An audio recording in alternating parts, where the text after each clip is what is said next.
انا ديما اختياراتي حرشه، ما عنديش مع كيليميني مع.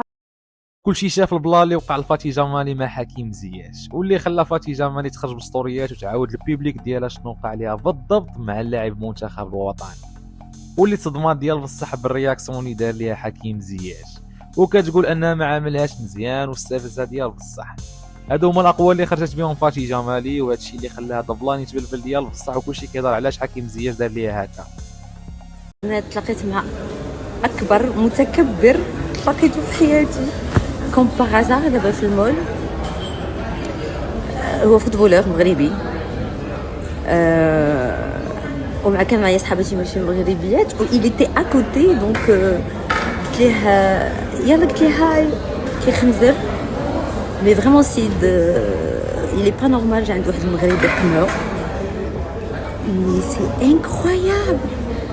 دابا داخله لوتيل شفت وحده الباب قلت ليه راه اتس نوت نايس، ويقول لي فاك يو. قلت ليه فاك يو تو.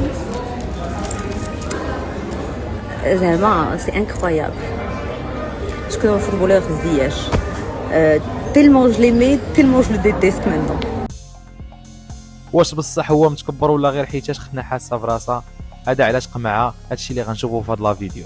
اول حاجه فاتي جمالي خرجت بشي ستوريات وكتقول انها تلاقات مع اكبر متكبر شافتو في حياتها اللي هو حكيم زياش. قالت لك اسيدي انها كانت مع شي صحاباتها وبالضبط في واحد المول كاين في دبي، شافتو تما قالت لي هاي شاف فيها وما جاوبهاش. واكثر من هادشي انها كتقول مشى عنده حتى واحد المغربي وما عاملوش مزيان. هادشي اللي كتقول هي.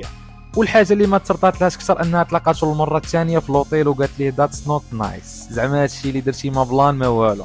شاف فيها وقال ليها فاك يو، وهنا فين تقرصات وعاودات ليه فاك يو تو. المهم الخوت كنعتذروا على هذه الكلمات غير اخلاقيه فقط باش نعطيكم كل التفاصيل ديال هذه القصه. من بعد خرجت في واحد ستوري اخر وكتقول ان هذا الغرور غادي يخرج على الكارير ديالو، وانه دازوا لعابه كبار وكانوا ملايريه ديال بصح، وخرجوا على راسهم في ليله ونهار بسبب الغرور ديالهم. وختماتها بواحد ستوري الاخراني كتقول فيه هذا الغرور ديالك هو اللي خلاك ديما عندك مشاكل مع الفراقي ديالك.